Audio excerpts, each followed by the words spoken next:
Welcome to the Cyber Agony Aunt podcast series, brought to you by your very own cyber aunties, me, Amelia Hewitt. And me, Rebecca Taylor. We're here to tackle the most pressing questions that arise throughout your cyber career with a selection of very special guests. Think of us as your very own mentors, confidants, and cheerleaders, your agony aunts for surviving your career.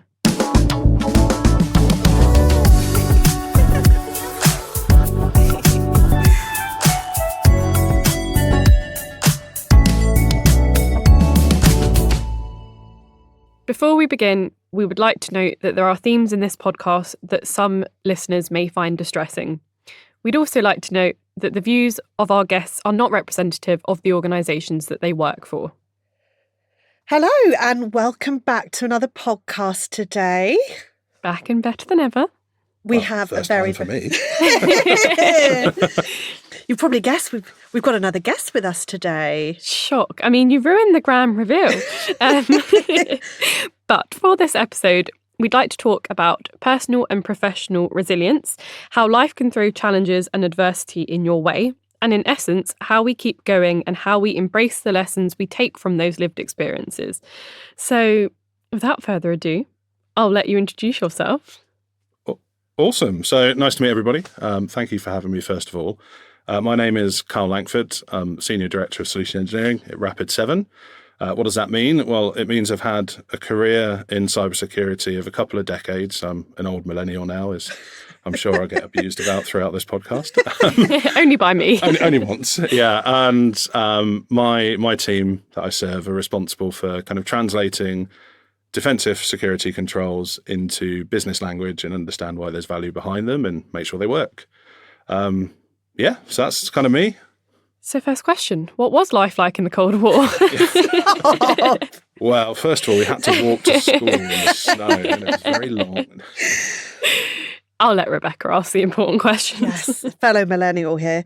So today, as we've kind of touched on, Karl, you're going to be talking to us a little bit about your career, but actually the lived experiences that have shaped who you are today and which have shaped your resiliency, right? So we've touched on the fact that some of this content may be upsetting, may be triggering. Please do reach out to support providers if you are struggling. I know that there are people out there that have your back. So let's start at the beginning. Karl, can you tell us a little bit about your initial experiences of getting that foot in the door with your cyber career? Oh, yeah. So it's quite weird, actually. I'm from a family of mechanics, basically. And one day I was like, I don't want to get dirty. I'm not about that life. But where does engineering kind of overlay? And all throughout school, to describe myself from my parents' point of view, I was a pain in the arse. I broke a lot of computers at school. I liked to play. I liked to try and program things to do what I wanted rather than do what I should have done. And I thought, I could probably apply this practically. Mm-hmm. So I did my work experience like any good sort of 14, 15-year-old and went to work at my dad's garage and realised very quickly I belong in the office and kind of helped with their computer systems. And so I wanted to do that as a career. At the time, I enjoyed playing rugby, and at sort of 16, 17, I enjoyed drinking. And I thought these are mutually beneficial to a university degree. However, that would cost me a lot of money with those two hobbies. So I decided vocational is probably the best way for me. Went to college, not sixth form, and studied IT. And the reason I bring that up is it was a full-time kind of college course, a few different like programming elements, as well as how to use Microsoft Office. Absolutely fuck all to do with cyber. You never know. You need to make a good PowerPoint to be good. Yeah, every now and then I use Excel's Excel. Important in cyber. Equals sum. I'm there. I've made it. So basically from there I realised I could probably work full-time and do this job. And do the college course, sorry. So I decided to work full-time selling computers at the best place in the world, a magical place. We've been over there, Toys R Us. Did you? Oh my God. You didn't. Yeah. Best job ever. Nostalgia. Teentronics, black polo shirt. I was there. Wow. Selling computers all weekend. And for me, I was like, well, you buy a computer, you need to buy some antivirus. Here's why. You need to buy some internet protection for the kiddies because us millennials, when we went on the internet, it was a very dark place back in those days. So tried to sell those. And I quickly realised a lot of people don't know how to set them up. So it's a bit of a side hustle, and there's a theme of that through my career. I decided to go and offer the parents buying a PC for the kids help by delivering it to them and setting it up. So I would say that's kind of my first foray into cyber, but obviously not a real job. So when I grew up, I decided to go into IT support, did desktop support, kind of systems engineering, and then moved over into a cyber career with a really interesting first interview, actually. And I found out the difference between privilege and not having privilege for the first time as a white cisgendered male. So I interviewed at a Big Four. Yeah. I'm from Oxford. Pretty cool place. And I have a theory of like, you either live in Oxford or study at Oxford, not both. And that came into fruition in my final interview for a cybersecurity analyst role, where the partner asked which college I went to at Oxford. I was like, oh, Oxford College. Yeah, but which one? I was like, Oxford College, like Oxford College of Further Education. So, oh, not Oxford University. I was like, absolutely not, no. Shame. And it was immediately like, well, the interview's over. I was like, Wow. Sorry? What happened there? Archaic. Yeah, and it was like, you didn't go there, so you can't have this job, obviously. And I was like, well, can I have some feedback? Because I've been through like 4 other interviews and this has been fine. Yeah. And it was genuinely just like, well, you're not from Oxbridge, so that's the end of this opportunity. So I was like, oh, well, this is really weird. So I thought, right, I'll do the next thing. I'll look for a vendor. Being from Oxford at the time, there was kind of one big one based in Abingdon. And then there was also another one, Kaspersky. Oh, yes. Yeah, so I went there. On my first day, I was like, I'm coming here to do business technical support. I'm going to look after their cybersecurity products. This is going to be fantastic. 3 phone calls in, I was like, I absolutely hate this job. Yeah. Not for me. So I gave it a couple of weeks and was like, right, I've got an idea. This company's growing really quickly. We're building things. We're a security company. We have to be a secure business. So I just pitched them, look, I'm in probation. I'm not enjoying this. You have a need to actually have a cybersecurity engineer as part of the business to kind of build your systems, make them resilient and provide security controls. Why don't I do that while you look for my replacement? And then when you found them, if I'm doing a shit job, I'll go. If I'm doing a good job, you give me that as a job. So that was kind of when I got my first sort of break into actually doing cybery stuff for a career, which was quite fun. What a pathway. Mental, isn't it? First off, love the Toys R Us piece. That genuinely brought me joy. I got my first ever basketball net from there. Did you? I did. It was such a magical moment. I genuinely remember it as like a childhood. I don't know, like It was special. love a special I think moment. that is on par for me, and this is really niche, of the smell of the Argos catalogue. Oh, yeah. And circling what you wanted for Christmas. Like that and Toys R Us are synonymous of like nostalgia. Absolutely. That Whopper catalogue. And I you used got a to have to little go there to diversion pick on it that up. as well. Go on. So you remember I said I was a naughty child. Yeah. So when I started to realise, I wonder if Santa's not real, I thought there's a couple of Obviously, things I if could do. anyone Trigger is warning. listening, Well, this he is the trigger warning, right? So he is. And the way I tried to find this out, rather than giving my parents a Christmas list, I wrote Argos catalogue numbers only.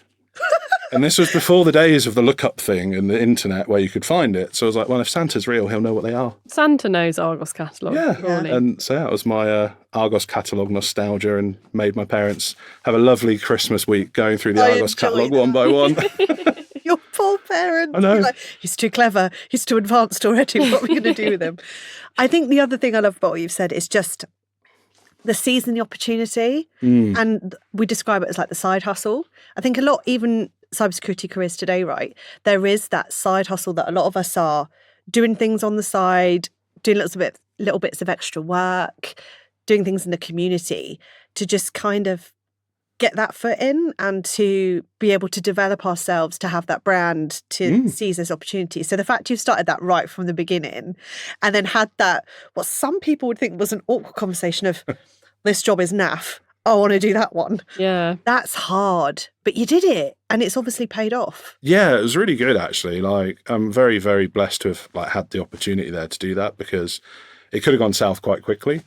And I do remember having the opposite of that decision a couple of times and being bold and having the awkward conversation and ending in nah, you're fine. Oh, okay. But I survived another day, right? And that for me is the practice skill of say the awkward thing is actually quite important. particularly in your career. Like, you've got to call some stuff out or just talk if you're not that happy. So it was a good lesson to like instill early on.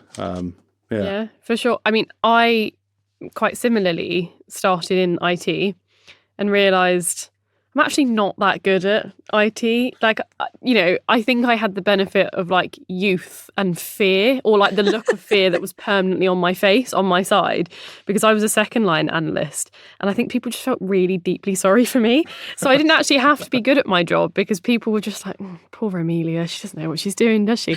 And I, in the same way, I asked to go on secondment in security because I thought, well, my skills are a lot more valuable there than they are here. And it all turned out, but it is that thing of having awkward conversations. And it's actually really hard to ask for things, especially when you're, I would say, earlier in your career, because there is a thing of you need to earn the right to do that. But moving on, and for the sake of HMRC, they're not side hustles, they're just hobbies. All right. Yeah. Very true. So I have heard through the grapevine that one of your side hustles was actually as a bouncer. And before the podcast, you shared with us that having this job has really helped you to lead with empathy and understanding. And so I'm interested to know, how has this fed into your cyber career? Can you share a bit more about that, please? Yeah, absolutely. Good human. Well done. That wasn't on LinkedIn, but you found out. Good. I've got my ways. Yeah, there were people that knew. So, yeah, being a bouncer, or as it's professionally known, a door supervisor, because it sounds way cooler. Right? I was supervising a door for many a cold night in Oxford. And yeah, I took a lot of lessons from that. So I did it in parallel with a job at the NHS, just for financial reasons. It was quite fun. Wednesday nights were the best because I would do door security at a concert. So I got to meet loads of artists, which was quite fun. Cool. And I think that sort of desensitized me a little bit to, you are this person and I'm not sure if I can talk to you because you're on this pedestal. And like having that conversation with someone and realizing, right, they're only human was actually quite nice. Ray Davies from the Kinks just telling me that Oxford is terrible. And yeah, it is. I was just like, we had this banter outside the back of the new theatre of like, Oxford's terrible, should have gone to Cambridge. I was like, oh yeah, I'm not on a door because I went to Cambridge, but yeah, that's fine. And then like getting a kebab with diversity because they were hungry after they danced. It was like, oh, there's a kebab shop round the corner. Let's just get some like chicken and bread, right? Yeah, we'll do that. Yeah, we all did backflips all the way down the road. Yeah, and he was just like backflipping all the way there. I couldn't do it. You didn't want to show them up. No, but that's when it, you really think like, well, most people are actually human. And everyone loves a kebab. So. And everyone loves a chicken kebab, so why not? And that for me helped kind of get over that fear of like talking to senior or leadership figures. Because it makes a difference, and like actually they're going to want to know what you need to tell them at times, and they are just people. Like we all have to eat, we all have to sleep, right? We've got a lot in common, and finding that commonality very quickly was really important in the relationship building. And I would say like the second big lesson was how you show up matters, and I kind of had this, I would say, reinforced by a mentor in my career much later on. And my perfect example of this is if you turn up and I need to check your ID, there's about 3 different ways I can ask you. One is really politely, and thank you very much. You understand why we're doing this. It's just a bit of safeguarding. Move on. Everyone's happy. I've never, as someone that still gets ID'd, I've never had that. It's normally just the handout in front of me and I'm like, oh, okay, there you go. And how did it make you feel?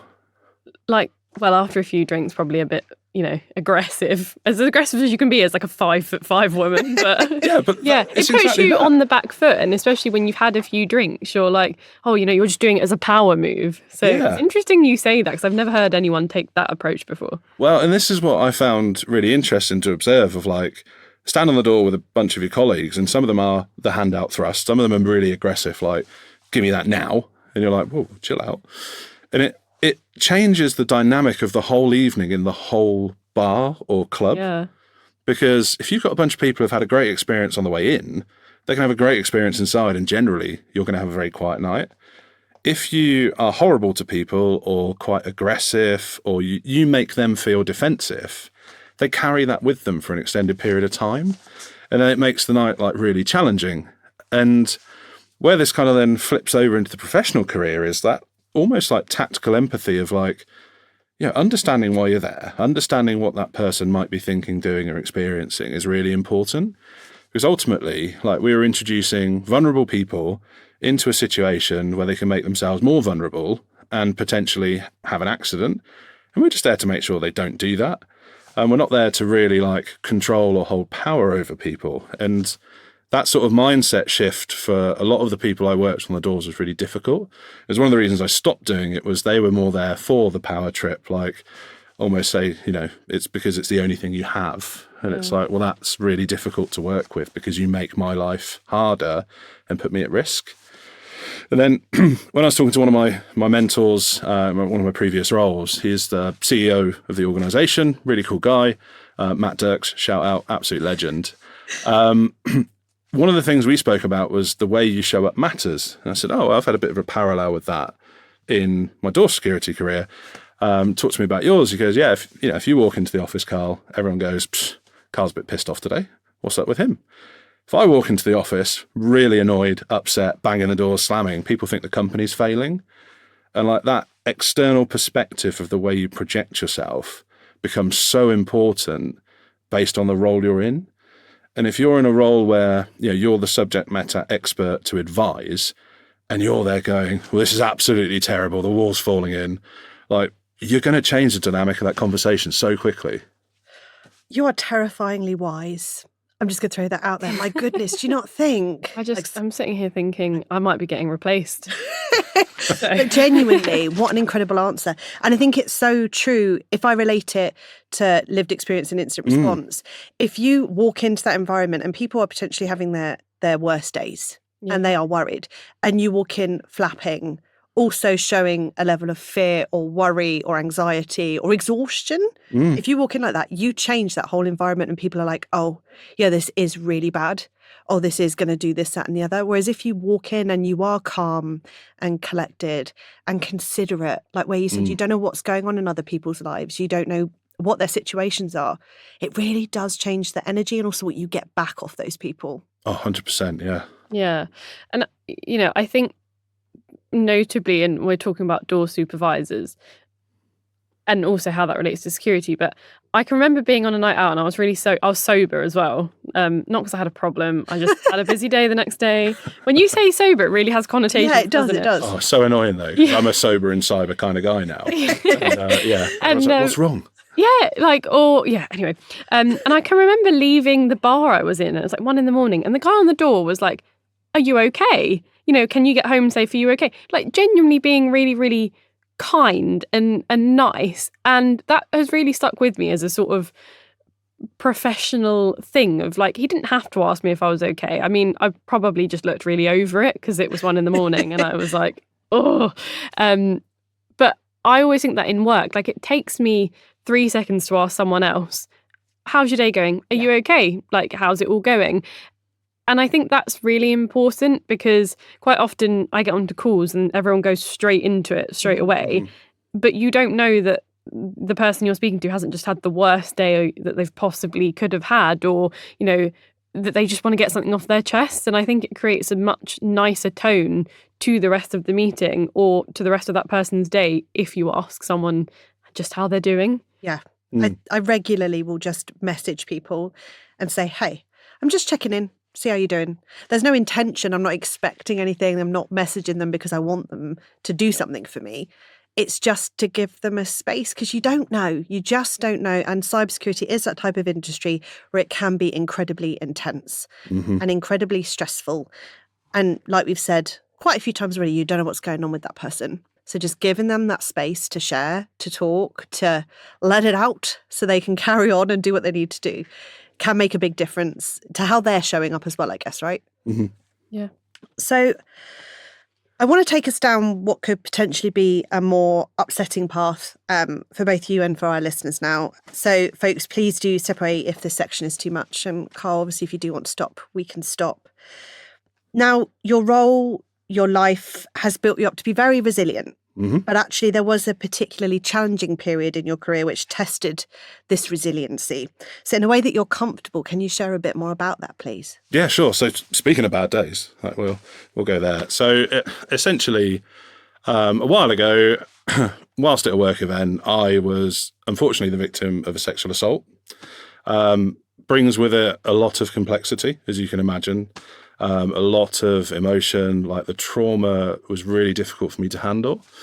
And it kind of manifested in a lot of different ways. And what I have kind of taken from it, and I mentioned like I was a victim of quite deliberately, because I don't want to own that as me going forward. Yeah. I think what's more important is about like how do you provide resilience in adverse circumstances, and kind of talking a bit more about it, because it doesn't get discussed enough. Obviously, a lot of the time it can be choked under NDAs and a few other bits, but there's a lot that happens in those moments which I think you can learn from.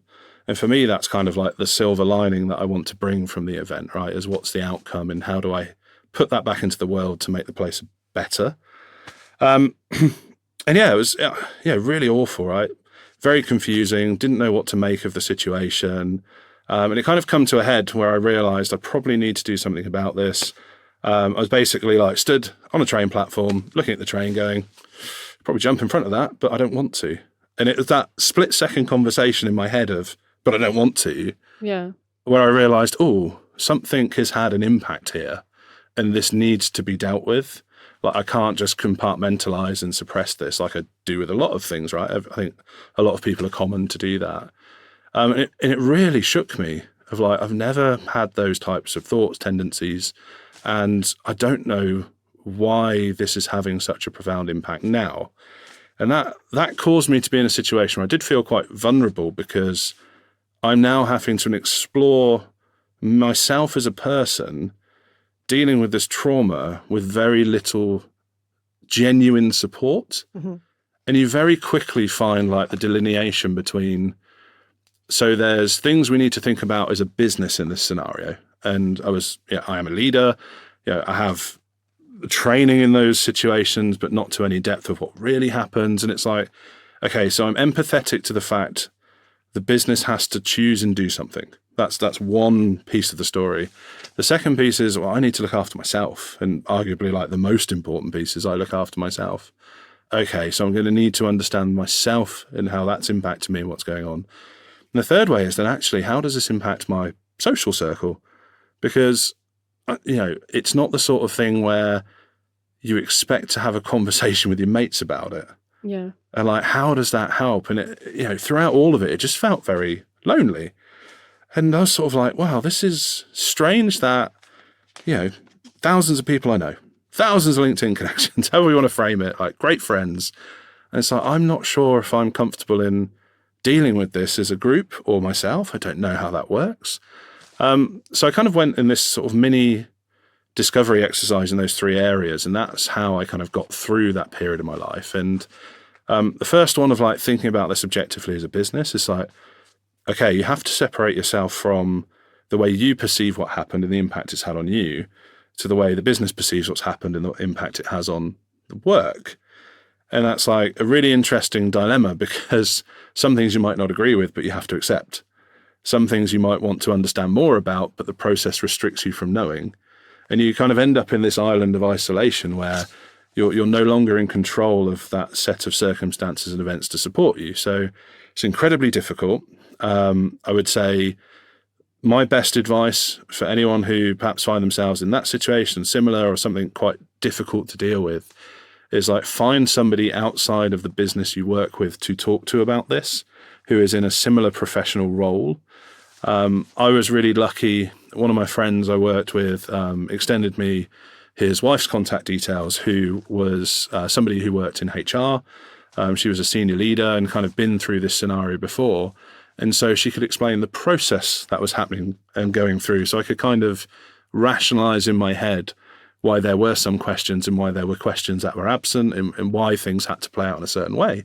And that was really fortunate. So like the power of social connection again there is just going to get you through it. Figuring out for myself, like find a good therapist. And luckily, again, we had lots of programs to support employees. I would suggest researching those at your organization you work with if you've never had the opportunity to look for those or wanted to. And also big bit of advice about talking to a therapist: if you don't get on with each other, go and get another one. You've got to trust the person, and if you don't have that rapport, you don't have that engagement, right, it's going to be really difficult for you to open up and explore those corners where you need to deal with things. And also in that conversation, there's actually a lot the police can do to support you, which I was quite surprised about, because the first conversation that I had was basically not what do you want to do about this, but are you okay? And that was the first time in that process when kind of throughout reporting at work, reporting to the police, that somebody asked, like, are you okay? And that was the driver, and it made me realise I need to focus on me. And all throughout the process, it was very clear from my kind of case support officer and investigator that actually you don't need to take this through to a prosecution if you just want the support. Like that now happens regardless. Like, bad things have happened, we will help you. And having the discussion around, do you want to prosecute, do you not, becomes really important, because the length of the process, unfortunately, takes a bloody long time. And you might not want to kind of dig that back up after a couple of years, and you want to move on in your life. So there's elements of that to make decisions about, and fantastic support. And the third piece on the social connection is, like, identify that surface level support very quickly. There's a lot of, like, conversations where it was like, oh, that's awful, and, we're here to help. And it's like, okay. And, like, I was out one day. For some reason, I got a weird message, and I was like, had a panic attack about it, and I was like, this is weird. What's happening here? Tried to call one of my friends, just like, I'm too busy to talk to you. And it's like, right, that's that surface level identifier. And actually knowing where you have that depth of relationship that can sustain a conversation around a difficult topic is really important. And that's also why it's important to kind of talk and normalize some of the conversation here. And essentially, like, throughout lots of talking, lots of engagement, lots of chat, I tried to build myself a bit of a shit happens manifesto. Like, one of the reasons I wanted to do this and talk about this is, let's talk about the shit happens manifesto, because the only way you get to be resilient is when bad things generally happen. Nobody gets a pay rise and goes, well, that's fucking hard to deal with, wasn't it? Oh, God. Yeah. So, I was kind of like, we need to have this discussion a bit more. And I kind of put together like a little sort of like 5-point manifesto, if you like, agenda, something to think about. And the first one at the top of my list, and we spoke about this a bit outside, was social connections are vital. And, like, I'm a dad, and I'm always told, like, it takes a village. That applies to way more than just parenting. Yeah. Like, life takes a village, and, like, having people around you who you can trust, who you can even just socialize and work a problem through with, and, like, have open questions, and they give you a real honest response.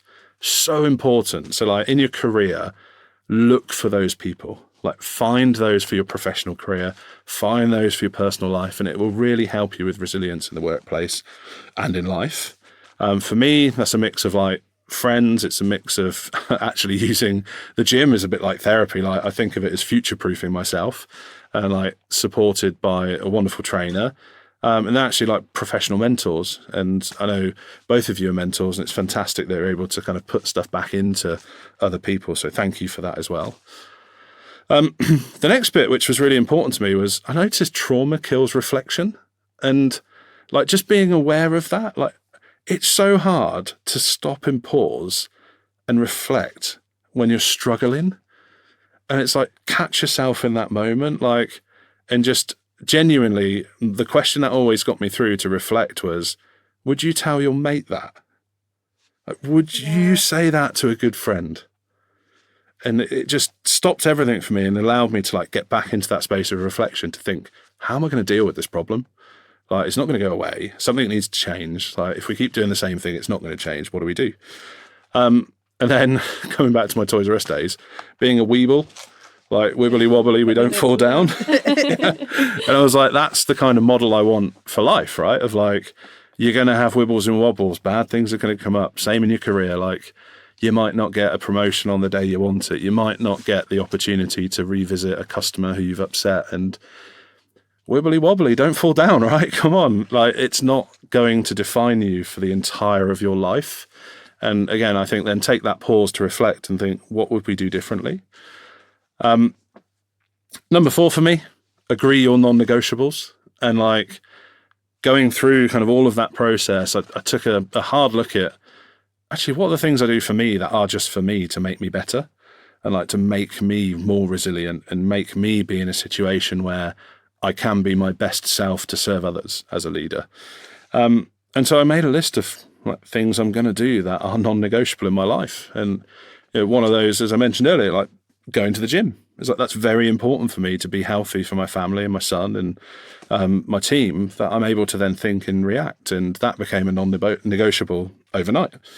And with the non-negotiables, it's my last point of reluctance kills resilience. I think like a lot of people have heard like, do the hard things. It's like the hard things might just be on a Friday morning in September. God, it's bloody dark this morning. I'm just going to get up.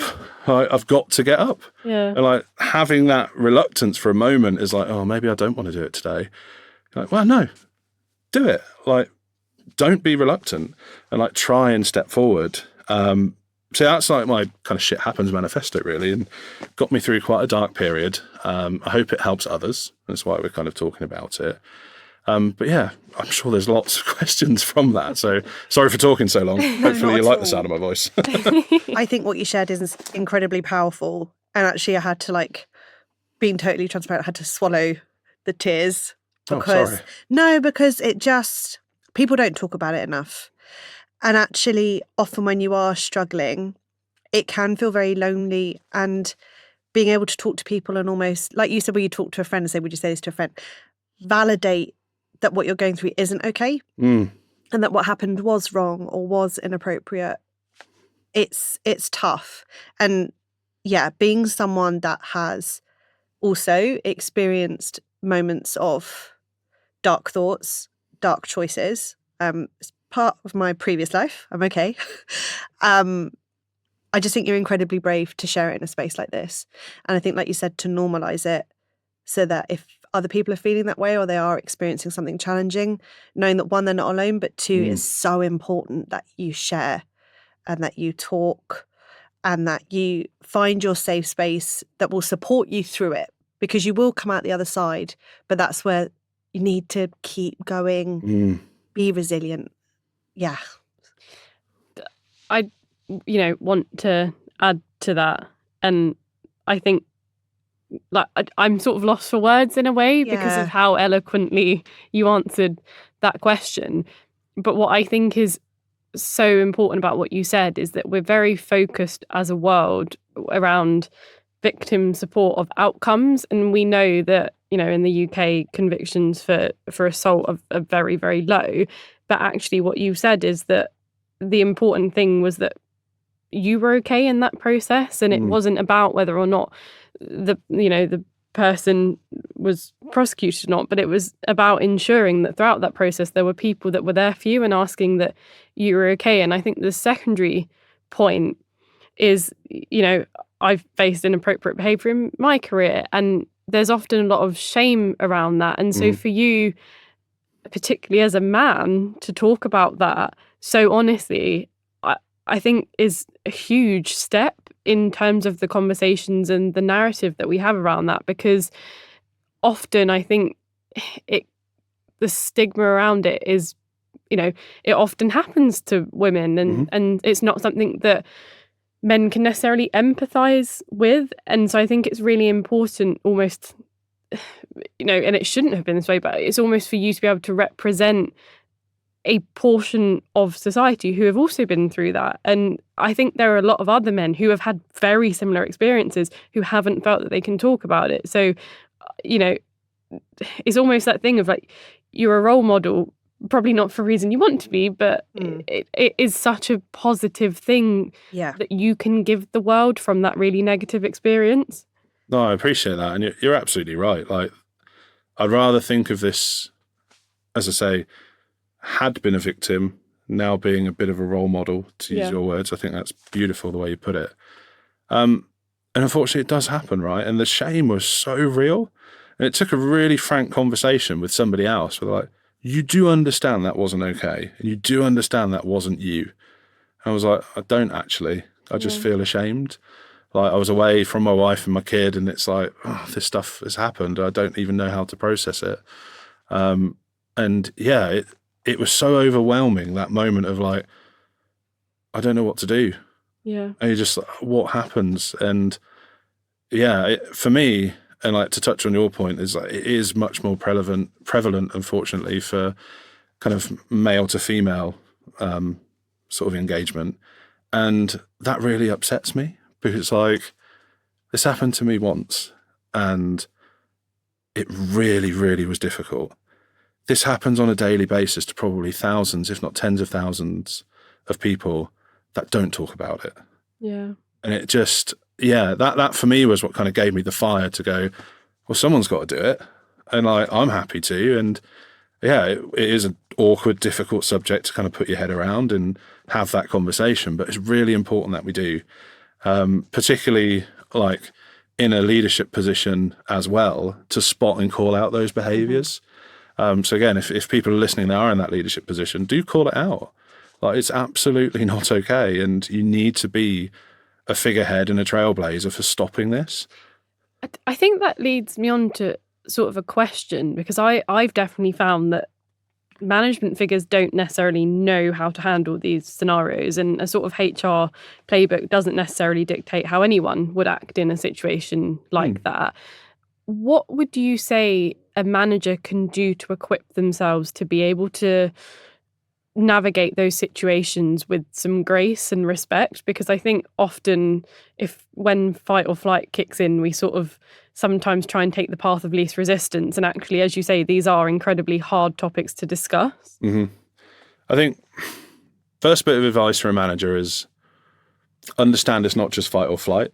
Yeah. That, there's also freeze and fawn. And it took me a lot of therapy and talking that through to understand the reason I froze. And that's a natural behavior and actually one of the most common. Yeah. And so like having that conversation with grace is, I would say, it's not about asking why it happened. It's about showing up and saying, yeah, I've got your back through this process. It's going to be bumpy. It's going to be rocky. There's going to be things you're not going to know. And there's going to be things you cannot know while we go through this. But know that I'm here to create a space where we can talk about it. And I might not be able to help you, but you tell me what that help would look like. So like, set out the conversation. I want to have a one-to-one. I just need to be heard. It's like, cool. And again, as a manager, offer that. Like, how do you want me to support you? Do you want space? Do you want time off? Do you need additional support from outside of the organization? Do you need somebody like internally that I can support you with? Like, do you want me to be present with you in the conversations, or find somebody who's appropriate to be there? And actually just make sure they're okay and check in. Like, it goes such a long way. So there's no playbook, I would say, because everyone's circumstances and incidents are different. But there's also, I would say, a playbook of just being a genuine, nice human being and showing an interest in being caring. And that goes such a long way. And yeah, that would be my guidance.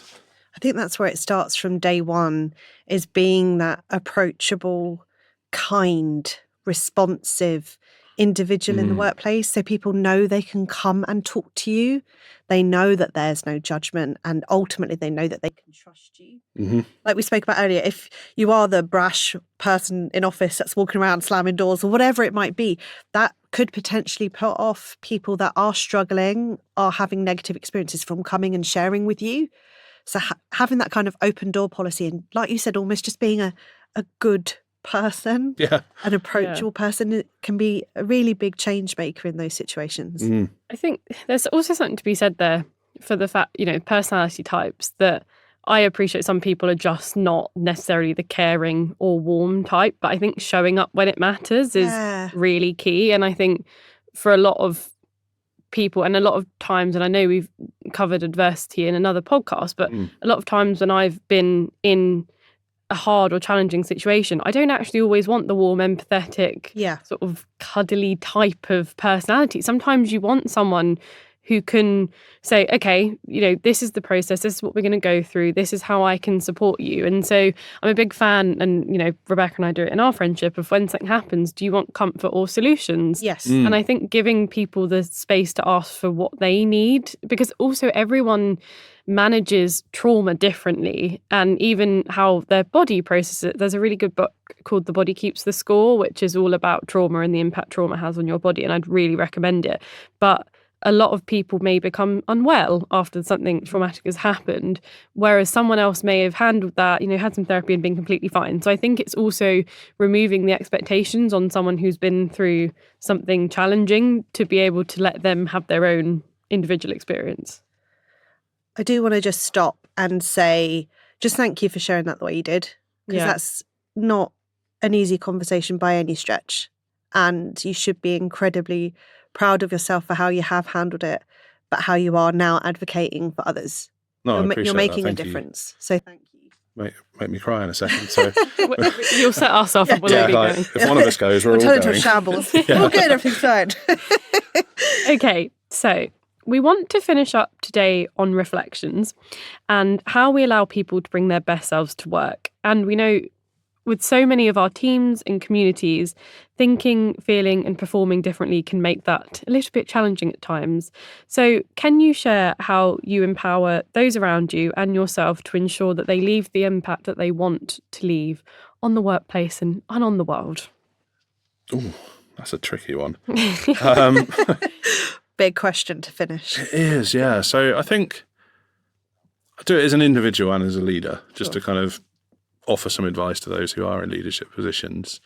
So kind of leading the team, right? For me, focus on output, right? There's a couple of things that, again, a lot of workplaces be non-negotiable about.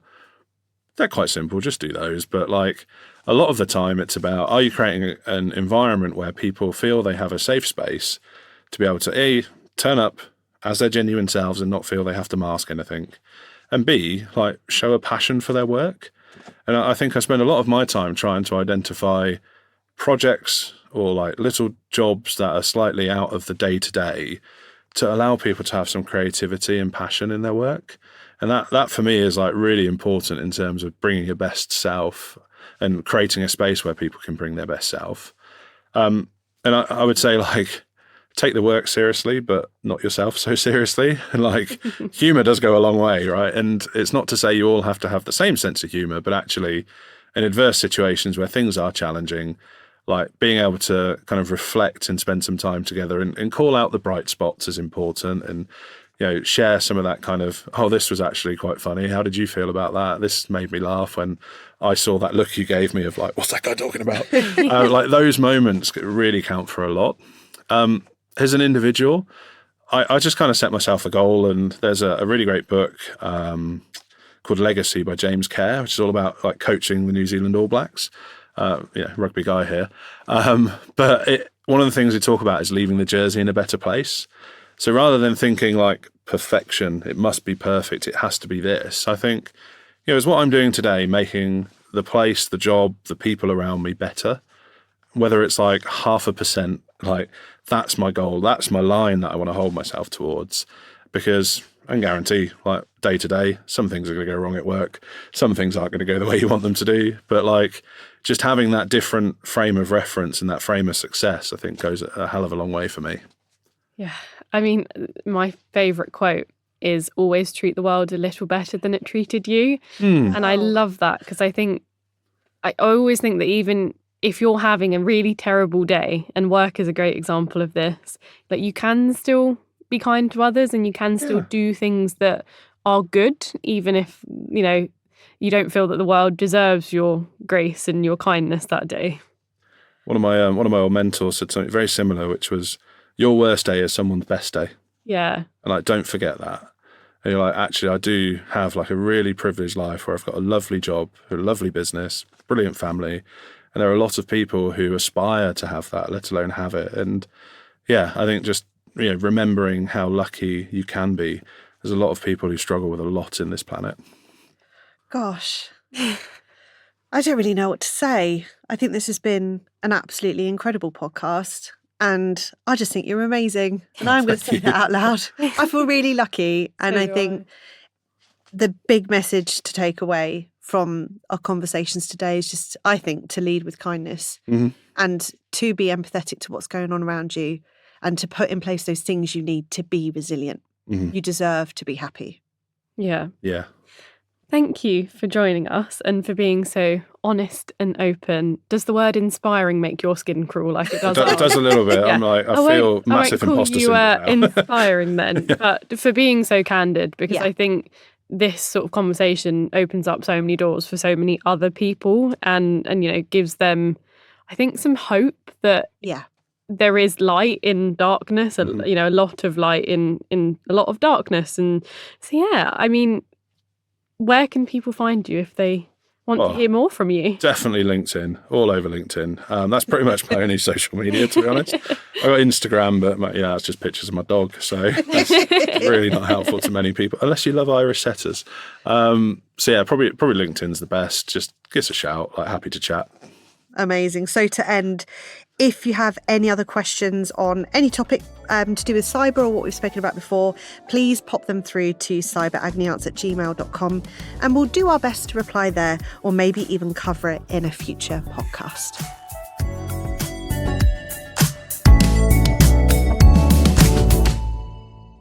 Thank you for listening. If you enjoyed this episode and you'd like to support the podcast, please share it with others or post about it on social media using the hashtag CyberAgonyAunt. As always, a huge thank you to our guests, to Matinee Multilingual, and to you, our listeners. Keep smiling, keep shining, and we'll see you next time on the Cyber Agony Aunts podcast.